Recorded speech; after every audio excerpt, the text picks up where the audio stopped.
What's going on, Jay? Ready? Boom, we're in there. Let me move this to this other screen. So, man, I appreciate you joining on to the chat, man. Let me move this over here. You saw that post I put out there about what's his name? Guillermo Ringodal, man. Ringodal's back. Got burnt, man. Got his face burned up really badly, but he's back, man. I'm surprised. I'm actually surprised to see that he's returning to the sport of boxing.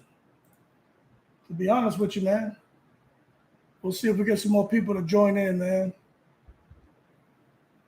But he burned his face up really, really badly, man. I thought he had lost the vision in his eyes, but it looks like they were able to, save his eyesight, because Guillermo Ringodal, man, he's a good boxer. Let me turn this fan off. He's a good boxer, but he lost against Lomachenko, went over there to Saudi Arabia, took another loss, and then he had that unfortunate incident with his eyesight, and that a crock pot, the crock pot exploded in his face, man. You know how hot a crock pot gets, and for that that lid and everything to explode in his face, man. So glad to see that he's back, man. Glad to see that he's back. You think he'll show up and stand out? I think so too, man. But hey, so let's talk about this. Yeah, these undisputed bouts that we want. If you look at what's going on in boxing, right? I think we need to talk about it. We want undisputed distinctions. We want to see those undisputed bouts. But you're telling me, forget Terrence Crawford and Earl Spence. I think everyone's talked about that more than enough. Like, I'm not rewashing that crap, right? But you're telling me Fury and Usyk, they can't make it happen? Okay, I get it with AJ and Wilder several years ago. Whatever happened with Wilder offering the $15 million for the fight, then Eddie Hearn coming back and making an offer, then somehow it ended up where they looked to be like $100 million on the table. Yeah, money. It's all about money. Something about $100 million on the table, $20 million for Brazil. Wilder would have made out. He would have done very well. He chose not to do it. DAZN came out. I know a lot of you UK fans, they don't like when I talk about this, but the reality is this, right? DAZN came out and they said they didn't handle Wilder properly. Okay, I get it. We can point the fingers at Wilder, AJ, Hearn, Kinahan. You know what I'm saying? But when we look at the fact that fight didn't happen, I know Wilder feels the kind of way right now with everything going on with him being an open agent and this whole pay-per-view crap not working out for fighters right now. But you're telling me Fury and Usyk, they can't come together and make the fight? Okay, so I'm going to peel the layers back on that right now. Right now, I'm not going. I heard Tyson wants 400 million. Yeah, Tyson Fury wanted 500 million pounds. He went over this. Tyson Fury actually went to the Saudis. This man really asked for 500 million pounds. He asked for so much money. Now we can dive in to why Tyson Fury felt he can get that kind of money. But I have my own opinion. Now, I don't know this for a fact, but what I do know, this is a fact. What's the deal, Mills? Glad you joined in the chat. I know this for a fact. When Pounds, right. When Fury and AJ were first talking about fighting, right? This is a fact. This isn't, I'll let you know when I'm giving my opinion. When Fury and AJ were first talking about fighting, and Bob Arum was involved, Eddie Hearn was involved. Salute from France, bro. You're doing great work. Hey, Bako Hama, thank you so much, man. First time seeing your name in the chat. I really appreciate you joining us. It means a lot to me. But you guys know that money that AJ and Fury were going to make, like, we hear the word unimaginable wealth. They were going to make ridiculous amounts of money. Y'all know who put that money up was Kinahan. So when I look at the fact that Kinahan was putting that money up for AJ and Fury, we all know that fell apart. Wilder, he won the arbitration. He wanted to fight Fury. But if you remember, Bob Arum. Bob Arum was angry. He was livid at the fact that Eddie Hearn was talking about the negotiations. You see, I couldn't understand that. It's not till actually the last couple of weeks where I was able to make sense of that. Like, it didn't make sense to me for, like, why is Bob Arum getting mad if Eddie Hearn is talking about the negotiations? Eddie Hearn's always talking. That's what Fast Eddie does. He calls himself a mouthpiece. But he was talking about Bully Block. What's going on, champ? But Eddie was talking about the type of money they were going to get paid. He was saying the deal was done. Bob Arum was saying it wasn't done. So anyway, I couldn't understand that. But now I understand it was Kinahan who put all that money up. Bob Arum didn't want to bring that kind of attention on those guys because of, we all know what Kinahan and what he's associated with, right? Daniel Kinahan is bad medicine, but he's good medicine for these fighters because of the money he was putting up. You know, he was the backer. So if we fast forward to where we are with Tyson Fury and Usyk, the Saudis, right? They're bringing AJ to come fight in Saudi Arabia. They bring Andy Ruiz over there to fight AJ in Saudi Arabia. They bring Usyk. But you're telling me the Saudis, for the undisputed distinction, first time in the four-belt era for the heavyweights, you guys want to make, let me put my microphone over here so y'all can hear me. You guys want to make me believe that the Saudis just turned that Fury-Usyk undisputed fight down just because Tyson Fury is asking for too much money? Let me tell you something. This is a fact. This isn't my opinion. You know, a lot of these content creators, they get on here and throw crap to y'all. This is a fact. The international authorities warned they warned Saudi Arabia about Daniel Kinahan's involvement in with boxing, in particular, because remember, we talk about Bob Arum, right? We talk about AJ. we talk about Terrence Crawford. We talk about all the other people who may have been involved. Even Billy Joe Saunders was involved with Kinahan, right? These are facts.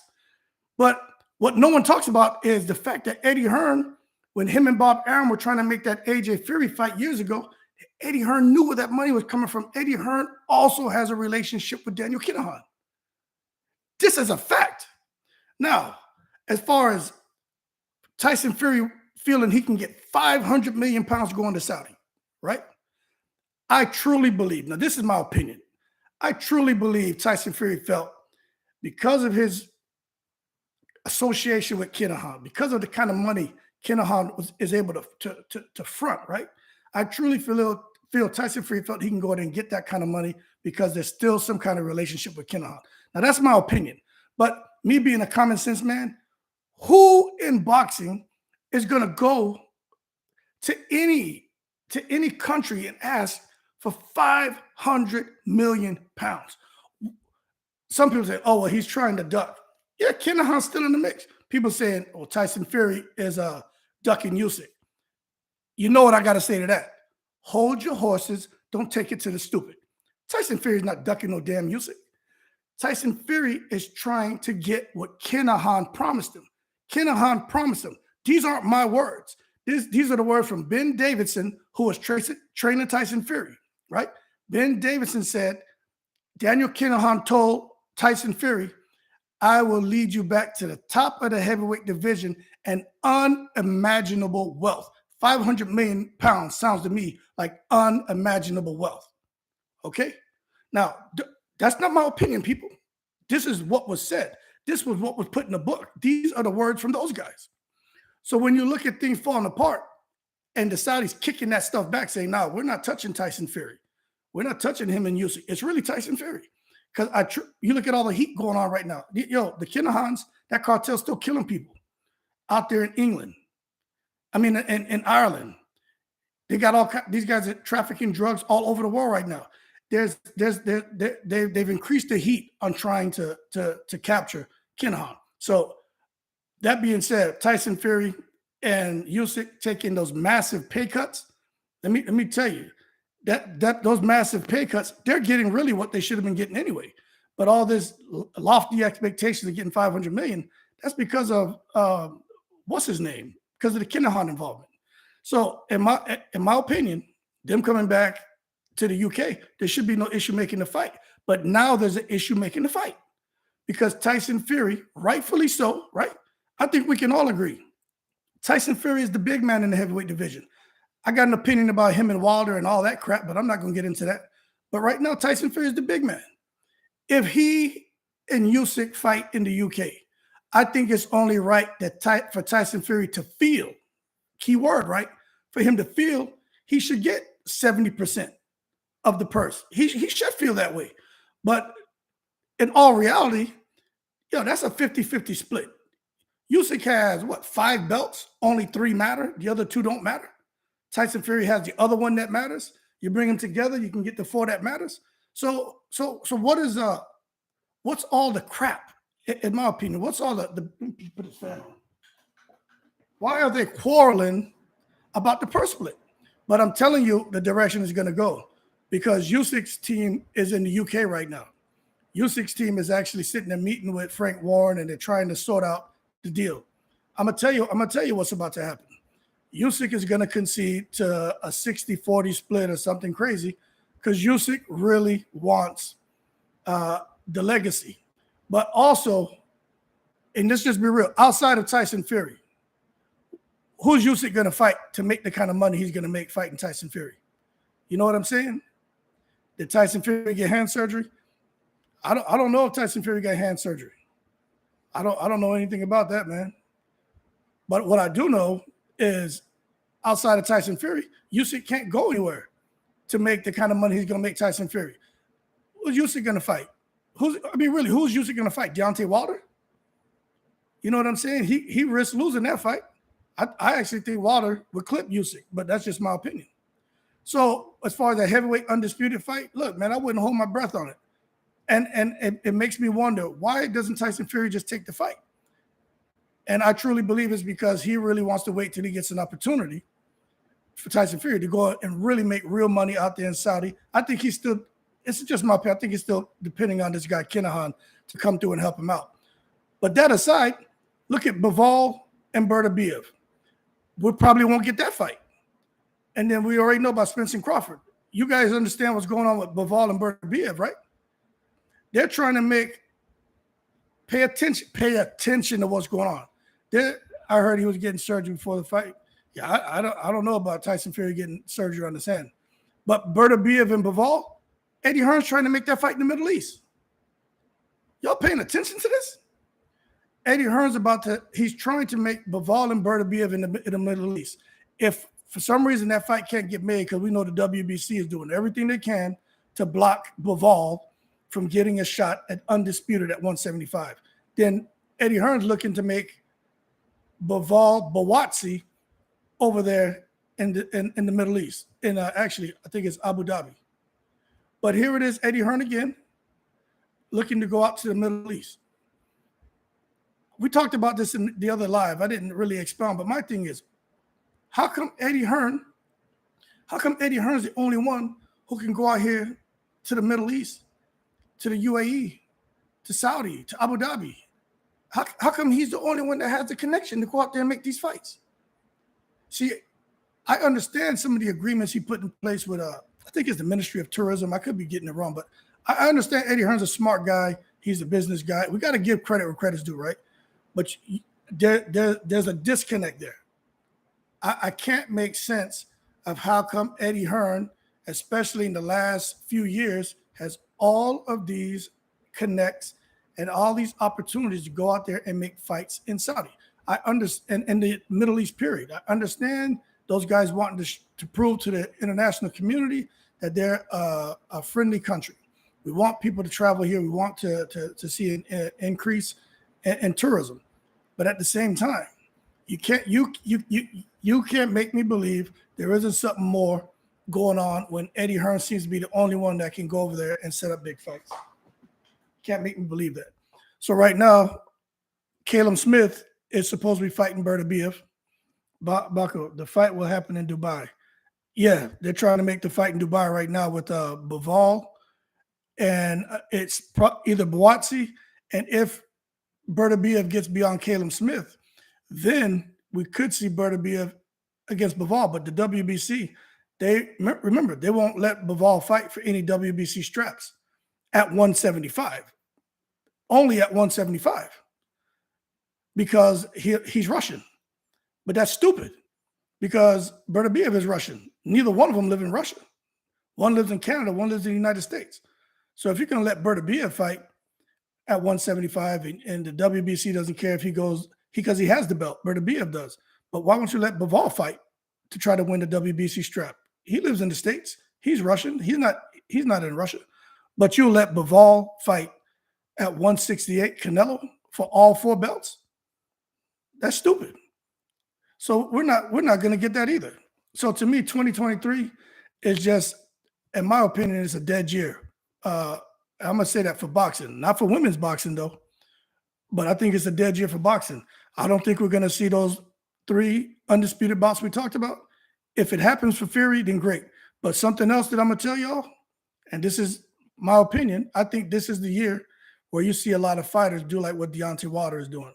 They're going to try to break lock with their current arrangements with their promoters. They're going to try to break lock with that.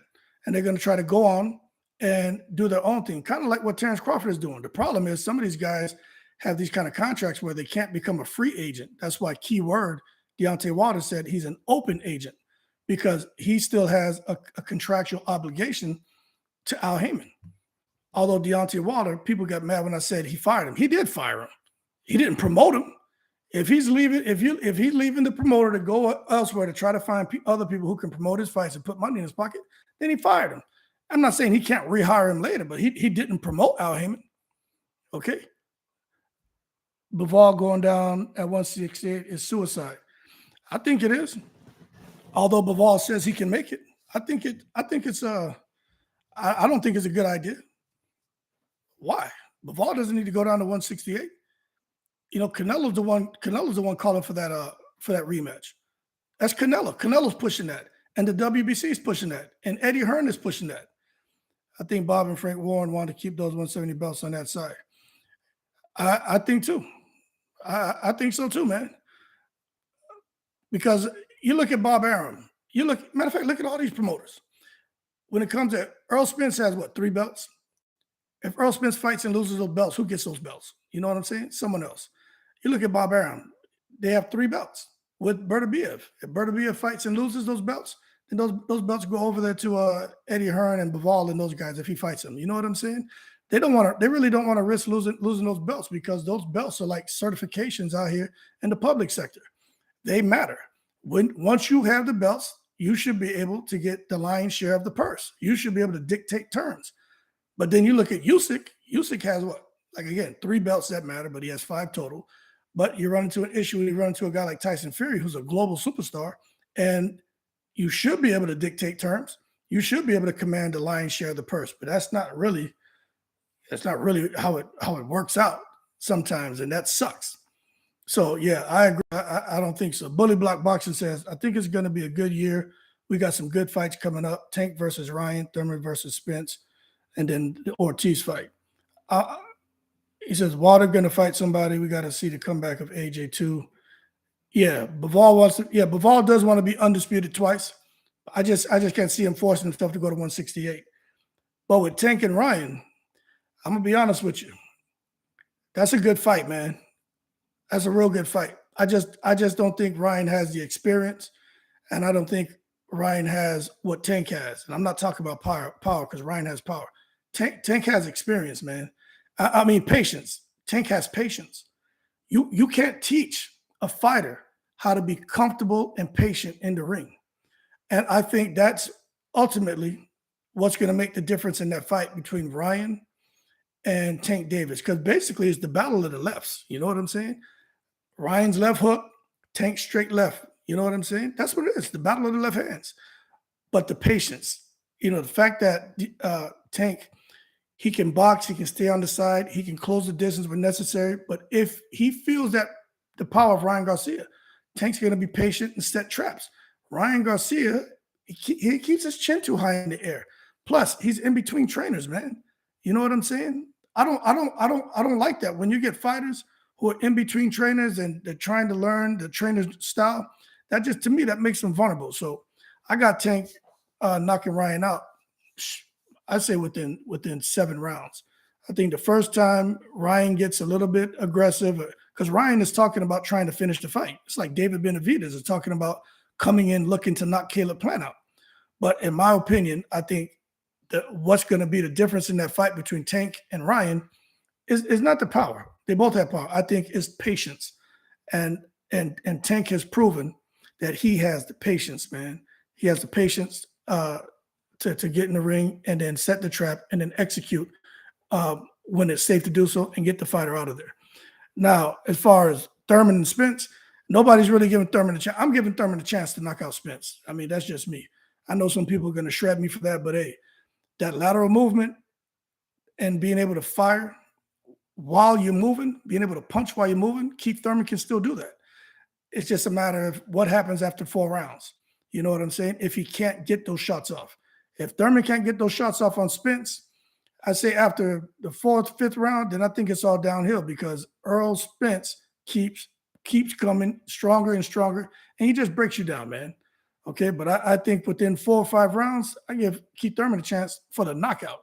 But after that, I think it's all downhill. Ortiz, Stanionis, let me tell you something. I keep seeing these videos about Ortiz and people call, you know what, man? Everyone's a duck nowadays if you listen to these cornballs, right? Spence is a duck. Wilder's a duck. Andy Ruiz is a duck. AJ's a duck. Crawford's a duck. Now they're calling Ortiz a duck. Let me tell you, boxing is a business. So I understand that. Doesn't mean I agree with the decisions these guys make. But at the end of the day, it's a business. You know what I'm saying? But let me tell you something. Let me tell you, I hear you, Bully Block. Stanionis and Ortiz, I think Ortiz destroys Stanionis. I'm going to be honest with you. Ortiz has pretty good defense, man. You watch him fight, he'll take some shots, but he has pretty good defense. He gets his guard up. He tries to get out the way. But I'm going to tell you, Stanionis is a good fighter, but he gets hit too much. If you guys watch that fight with Stanionis against Butaev, right? Butaev was hitting him way too much. And I just think Ortiz hits harder. I think he's more aggressive. I think he has way more experience. And I just think it's going to be all downhill for Stanionis, especially after Ortiz gets in his rhythm and starts to pick up the pace after around the 3rd round. I don't think that fight between Stanionis and Ortiz goes past, I don't think it goes past 8 rounds. I think Ortiz stops him. That's just me. Ortiz deserves more credit than what he gets. He doesn't get enough credit. I understand he had the issue where he had the medical condition. They made Blair Cobb apologize for saying that he was taking steroids and everything. So Ortiz is about his business. But I don't think he get enough credit. And I'm going to go ahead and say this. I think Ortiz beats Earl Spence. I'm going to go ahead and say that. Ortiz beats Earl Spence. It's the volume of punches, man, and how hard he hits. You know what? And it's just the style. I think Ortiz has a horrible style for a guy like Spence. And even if he was to fight Terrence Crawford, man, I like Crawford. I like Spence. I got to see how Crawford looks when he returns to the ring because I'm still not really convinced that the Crawford of old is what we're still dealing with because he took some shots. It wasn't many, but he took shots he should have never took against that guy Vanessian. Now, that's just my opinion. But I think people better pay attention because at the end of this year, I think in 2024, Ortiz, if he's still hanging around at 147, because, you know, Spence is going to bounce, Crawford may leave 147. And then you may have Ortiz, man, that come and just take over the division and then put Oscar, whatever you want to call him, whatever adjective you want to use to describe Oscar De La Hoya, and may put Golden Boy, man, back at the top of the boxing, at the welterweight division. Now, that's just my 2 cents, man. Stanley beats Ortiz. Y'all think Stanionis beats Ortiz, man? I don't think Stanionis beats Ortiz. I just don't think so. He gets hit too much. I don't think so. Not at all. Ortiz can cause Stanionis took punish the last fight. But this is the thing. When Ortiz and Stanionis do fight, right? That's a good fight. But when Ortiz and Stanionis do fight, they're both going to get damaged. I think Ortiz is going to take some punishment. But the winner of that fight is supposed to go fight Spence. We know Spence is not going to be around. So whoever they fight, I would think that person would want to immediately converge on the winner of that fight and fight him because they may not be fully recovered from the damage and the ill effects of getting punched in the damn head, because they're going to get hit. They're going to get mashed up. You know what I'm saying? And that's just the reality of it, man. Speaking of getting mashed up, Kell Brook and Manny Pacquiao. Y'all know that's coming, right? They're trying to sort that out. If it's not Conor Benn and Pacquiao, they're trying to sort out Kell Brook and Manny Pacquiao. See, I'm telling you, man, y'all think boxing 2023 is going to be a good year for boxing. I think this is going to be the year where everyone's just kind of pulling out their hair and frustrated. Manny Pacquiao's supposed to be doing exhibitions. Now he wants real fights. You know what I'm saying? They're going to beat the hell out of each other. Hell yeah, they're going to beat the hell out of each other. But Pacquiao come out here calling out Crawford and Spence. Now Pacquiao's out here and has actually had talks with Conor Benn. Now Kell Brook, we know he had his little issue doing the little drugs or whatever. I said he had a brain freeze. But Kell Brook wants to come back for a fight. He wants Pacquiao. But the thing is, Pacquiao is open to fighting Kell Brook and Conor Benn. But the thing with Conor Benn is Manny Pacquiao wants to make sure, Manny Pacquiao is trying to get himself killed. No doubt about that. Pacquiao just needs to sit there and do like Floyd and just, bubble around the exhibition circuit. Pacquiao, he never has to come back to the United States. They love him all over the world, but in Asia, Pacquiao is a god. Sit out there and make your money, Pacquiao. But you're telling me you want to fight Conor Benn, but he has to show proof that he was clean and he needs to resolve those 2 failed drug tests. Let me tell you something. He can't resolve those 2 failed drug tests because he failed them. You know what I'm saying? You don't like this shit about nothing worse than an athlete that can't let go. Absolutely. Y'all, we talked about this last time. I laughed hard at the last life. How many eggs you got to eat? You can eat 1,000 eggs. You're not going to just all of a sudden create clomiphene. You know what I'm saying? That's like me just going out here having sex with 1,000 females, all of them clean, but I just create HIV. I just create chlamydia. Get out of here with that. You don't just create a damn drug. You don't just create a disease. That's just not how that works. You know what I'm saying? You know how he got that stuff in the system?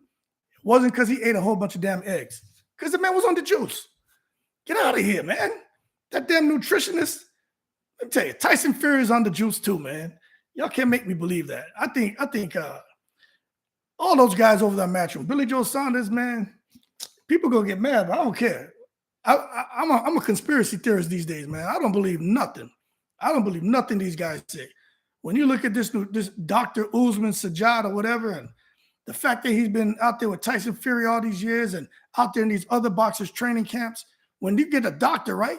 This guy goes on record and says 80 to 90% of the athletes, European level, man, champions and athletes, 80 to 90% are all cheating and taking drugs. That's what he said. This guy went on there and said that. He said he knows for a fact 30 eggs a day, your fart is going to clean out the room. Yeah, man. Fire in the hole. That's what happens if you eat 30 damn eggs. Fire in the hole. You know what I'm saying? But you get the doctor. The doctor comes out here. He says he knows for a fact. How come nobody's giving him pressure? You know why nobody's saying nothing to him? Because they're guilty too. This whole Kinahan crap. You know why nobody's saying nothing negative about Kinahan? Because Kinahan's touched him. He's blessed them in some kind of way. That's why nobody will say anything negatively. I'm telling you, man. This is, y'all, I just say, just think about it. You don't hear, hey, and speaking of cheating, right? So we know that Dr. Usman Sajjad, he put everybody on blast. Everyone out there at the European level, right? He put them on blast, said they're all cheating. He was laughing about it, talking about how easy it is to cheat and not get caught. People are stupid if they get caught. This is what he's saying. But then you come and look now, stateside, right? I keep talking about it. No one else talks about it. All they want to talk about is damn Crawford Spence shit. I'm not talking about that. You got Michelle Rivera, the guy who just fought Frank Martin, the guy who looks like Muhammad Ali, or he says he thinks he looks like Muhammad Ali, right? He can fight. He really can. But he have Conti in his corner. I keep saying, if you got Conti, this snack thing, or you got Heredia in your corner, in my opinion, there could be some funny business. I don't have any proof, but you can't tell me that a guy like Victor Conti, a guy like Heredia, and then this Usman Sajjad, right, who's just probably the biggest wacko out there right now, right? You can't tell me when you got these guys who have brilliant minds when it comes to pharmaceuticals, right? When it comes to drugs, right? Brilliant minds. They know just how to piece things together to ensure an optimal performance in the ring, right? Y'all listen, right? They know how to piece things together that will result in a fighter's or an athlete's optimal performance, whether in the ring, whether out here running a track, whether jumping rope, bobbing for animals, pin the tail on the donkey, whatever it is, right? You're going to have an optimal performance, right? You can't tell me that those guys aren't sitting there knowing how to mask ped usage, that they're not doing stuff behind the scenes. Michelle Rivera just popped. He just tested positive for some diuretics or some crap that he's not supposed to be taking. But you look at when they're on his shorts from the knockdown, he got the big snack patch on him. So all I'm saying is this, man. All these guys, they think they're smarter than the testers. And when they got a guy like Conti and Heredia in your corner, I mean, why not sit there and have some confidence and feel that you can, beat the test, get past VADA or the World Anti-Doping Agency, or get past UCAD? Why not feel that you can get away with it?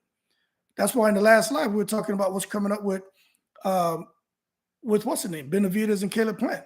I was listening to Benavidez this morning during my walk. When I do my walk, well, first of all, y'all know I get busy. I got four sons, so once they get out of school, things shut down, right? But when I do my morning walks, I like to just do a bunch of shorts, right? Because the shorts give y'all something to look at, and also that helps with getting people to subscribe to the channel. But let me tell you, when I was doing the walk, I was listening to David Benavidez talk, right? Now, all this man is talking about. Now, he never worked with Heredia, is my understanding. Now they got him over in his camp. But if you listen to him, all David Benavidez is talking about is breaking Caleb Plant's jaw, putting blood in his mouth, breaking his ribs, beating him into submission, beating him until he quits. I'm like, hold on a second, right? He's taking it to the stupid. What gives David Ben? Now, you guys can tell me if you think I'm wrong, right? We're just having a conversation. What gives a person that kind of confidence, right? That all of a sudden now, he's never talked like that. I understand he's mad at Caleb Plant. Well, first of all, the Benavidez crew came in there. They wanted to be Al Capone. My thing is, if you're going to come in the gym and try to intimidate somebody and be Al Capone, go all the way. You came in there, messed around, Benavidez slapped somebody. Supposedly he slapped Jose Benavidez, the brother, and then they all jumped on Caleb Plant's trainer. But whatever. I understand there's some anger there, right? You want to violate Caleb Plant. But what gives a person the motivation or the confidence to come out now and talk about breaking ribs, breaking heads, breaking jaws, put blood in your mouth? David Benavidez never spoke like that before. I understand he's angry towards Caleb Plant, but what makes him feel that all of a sudden he's going to be able to do something to Caleb Plant he's never done in any other fight? That's all I'm saying, right? That's all I'm saying. So y'all can give me feedback on that. So if you ask me, I'm going to tell you what I think it is. I don't have any proof, but I think it's because of what they're working on behind the scenes with him and Heredia. I truly do. And I'm telling y'all right now, don't be surprised.